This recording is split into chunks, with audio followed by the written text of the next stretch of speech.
Welcome to the Soul Ties Podcast with love and life coach Dill Lawrence, helping you detox from toxic relationships. Back up in the building for all God's children. It is the Soul Ties Podcast, and here we are, y'all. Another month in the year of 2024, and I got none other than my purpose partner, the other half of the dynamic duo, Batman himself, the People's Bishop, Yes, sir. Kevin Foreman. Yes, sir. Oh, listen, we in here. I'm excited about it.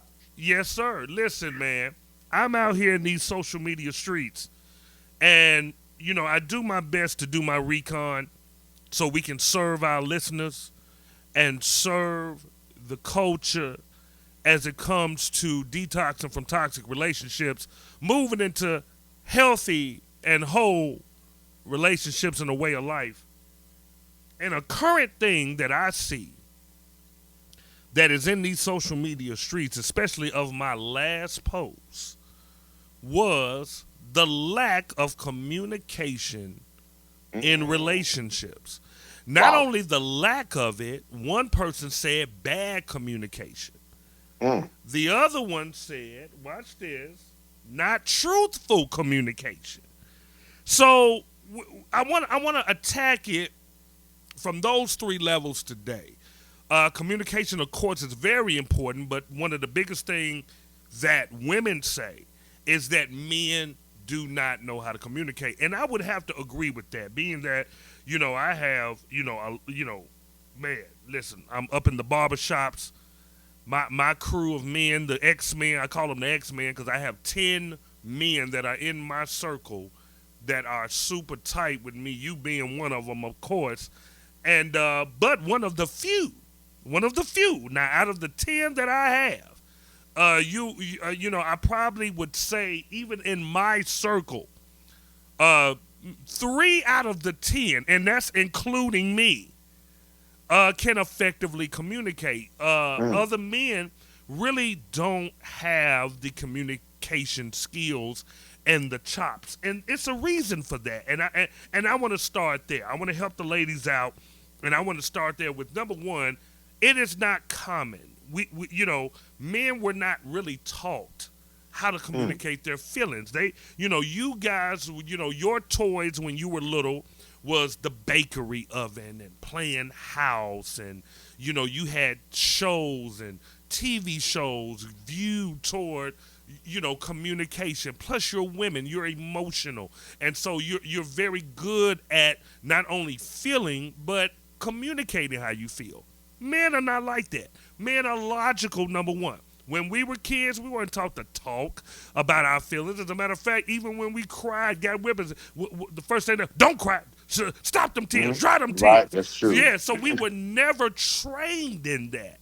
So ladies, that's number one. You have to understand that that's not the common makeup. When you find somebody like a bishop, or you find somebody like me who was raised by women, number one, our family, we're cousins, so our family is pretty much 90% women. Bishop. Yeah, it's a lot. Yeah, it's a lot of women in our family. It's a lot. Yeah, and then on top of that, my mother was a hairstylist. I was raised in a hair salon, so I think my communication skills came from my upbringing, my environment. That isn't every man's walk of life. Every man doesn't have training like that, or every man isn't raised by women like Bishop was. And Bishop, what do you accredit to your communication skills? Where do you think you got your chops from? You know what? Actually, I think that's a really good point, because I think let's back up on the question. I agree. Generally speaking, women are more communicative than men, but I don't necessarily think they're necessarily automatically better communicators.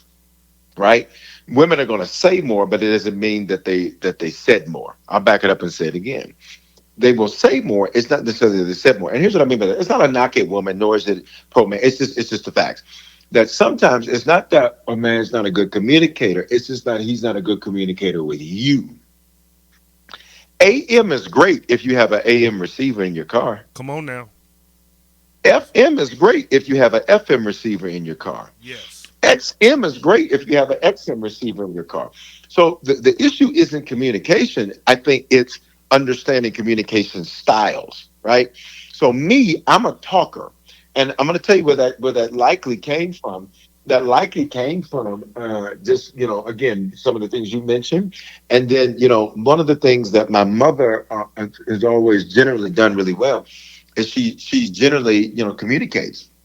She's a talker. She's communicative, and so generally speaking, and so I think that emanates from that. But then again, I communicate for a living. This is what I do. Correct. Me talking and being on camera and doing all that is what I do for a living. So it naturally bleeds over. But for the man, for example, that maybe his job, maybe his occupation, maybe what he does, he's not communicating a lot. And then you want to say, "Come on, talk to me. Just talk to me." Like, yeah, it was cool.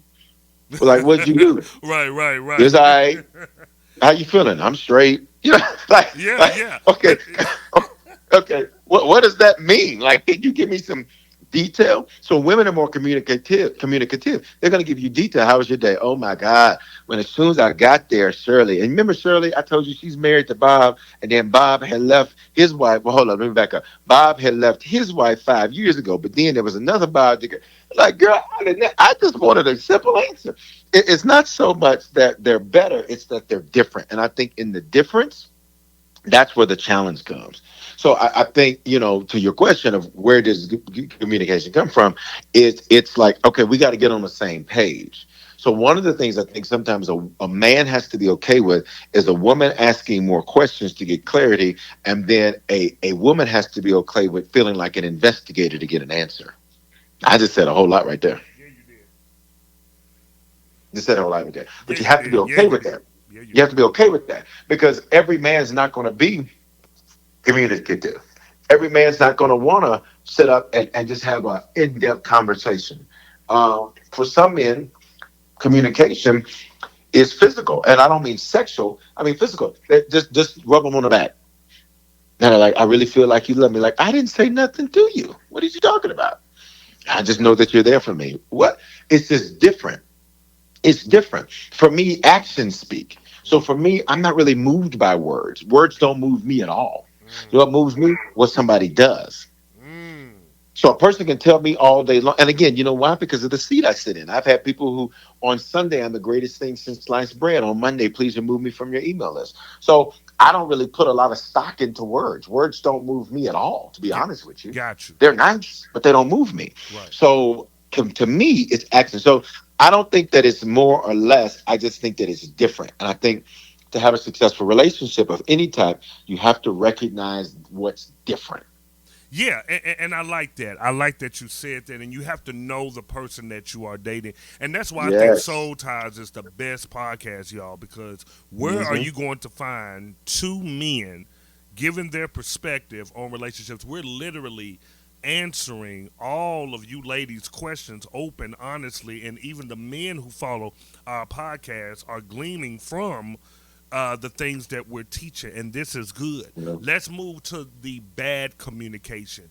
Now, Yeah. yeah, the bad communication, which I believe that when this young lady said bad communication, meaning that she was talking about how they presented themselves one way and then later became someone else. Ooh. Yeah, they said and sold the story, and this is where it gets real bad when with the online dating, because this particular young lady, she's been a follower so of the movement of the ministry for so long, and one of her things was, I met them online, and in the Yeah. description, right, what they communicated was everything that she was looking for. He kept the act up for about 6 months, but then it switched. What Yeah. what what do you say to how do we sift out people? Because bad communication kind of spells lying to me. That's Yeah. yeah, Yeah. Yeah. Yeah. it's either lying or it's sending the PR agent. Just Correct. yeah, just to get you in, just to get you sucked in, and once we get you sucked in, okay, boom, now I can go to my regular self. So, Yeah. what kind of advice can we give to our listeners on what to look for or how to sift out what is authentic, true communication, other than actions? Because we know, like you just said, actions is everything. I totally agree with you. I like words, but I also like actions to back up those words. So when Right. actions are backing up the words, I'm all for the words. But I'm with you. Right. If it's just Right. words, but then you're doing something different, like take me off your email list or whatever, whatever, then okay, Right. boom, your words Right. never meant nothing, right? Right. So outside of the action piece, let's give them some wisdom on how can we sift out bad communication? How can we sift out a PR agent, a lie? This is good. Yeah, I know. Yeah, Let's go. yeah, that's Let's a go. great question. Let's go. So number one, when you're communicating, you need to ask open-ended questions. When you ask open-ended questions, it makes a person create an answer with a narrative. And when you have to answer with a narrative, now you're going to figure out whether or not there's any lies in the narrative, right? So instead of saying, so you went to school at Melrose, and that's the school in Memphis, right? You went to school at Melrose, Yeah, right? yeah. Okay. Yeah, yeah. Oh, okay. Did you graduated in '94, right? Yeah, yeah. Okay, well, all right. Instead, so tell me about your high school. How was that? Okay. When did you graduate? Okay. You have to see yourself as an investigator. Listen to this. Okay, I'm going to say something that's going to blow your mind. Let's go. The two most important decisions most people, three most important decisions most people make. Number one, Jesus. Number two, a house. Number three, marriage. Why in the heaven, hell, and earth Mm. would you be afraid to investigate? Ooh, that's good. That's You good. want to ask Jesus all these questions about how we know the Bible is real and how we, you want to ask him all this. You want to do these home inspections. You want to do appraisals. You want to walk through the house. You want to have the man of God come through, anoint the house with oil. You want to make, you want to get all these reports. Even when you buy a car, you want a Carfax, where the car been, who had the car, what's the reviews on the car, what's this. And then when it comes to relationship, we just vibe. Baby bye. Baby bye. You better investigate. Ask open-ended questions. Here's number two. Moments lie, patterns don't. Moments lie, patterns don't. So here's what you have to do. You have to pay attention to the patterns. All right. So one of the things I do is I will circle back and ask the same question again to see if I get a different answer. Okay. If the answer changes, the first one of them's a lie. But here's the bigger thing. Here's the bigger thing. Here's the bigger thing. You a lie. So if you a lie, I'm done. Now, this doesn't mean you don't give a person an opportunity to answer or bring clarity, but just say, wait a minute, I thought you told me you went to school at Melrose. So now how did you end up? What's another school in Memphis? How did you end up at Shelby County High? I don't know. I'm just making something up. How you end up there? Oh, well, see, what it was. No, I didn't say Melrose. You see what I'm saying? Now all of a sudden, moments lie, patterns don't. Pay attention to the pattern. Here's number three, and this is so true. This is so key in terms of looking out for the PR agent. Is be open, but you ready for this? This is gonna sound crazy, but be suspicious. Be open, That's but be good. suspicious. When I say be suspicious, I don't mean go in. Look, no man is going to want you treating him like you're an investigator, even though you need to investigate. He's not going to want to be treated like you're an investigator and you got your little notepad and you sitting here trying to figure out, find something wrong. No man's going to want to be handled that way. At the same time, there should be a level of suspicion in what's said, but you're open. What do I mean by suspicion? In other words, I'm looking for inconsistencies. I'm looking for if every Friday at 8, you all of a sudden you got to go to your mama's house. And you over your mama's house from Friday at 8 until Saturday at about 11. Now, either that's a booty call, because I don't know what you're doing over your mama's house on Friday night. Sound like you got a girlfriend. Come on. You see what I'm saying? You know what I'm saying? It sound like something else is going on. So I just think, be open, but be suspicious. Have a level of, let me look for inconsistencies. Let me look for those things. And just be mindful for that. Here's the other thing. Don't feel bad like, they change it up, they change it up. just that's human nature. You got to go through counterfeits to get to your fit. I love it. So let's end it on some good advice for our soldiers on how to communicate better in relationships. Number one, find out how they communicate. Say, hey, do you like to text better? You like to talk better? You like to FaceTime? How do you communicate best? Make sure you're compatible with that. Like me, I don't like primary communication being through text, not in a romantic relationship.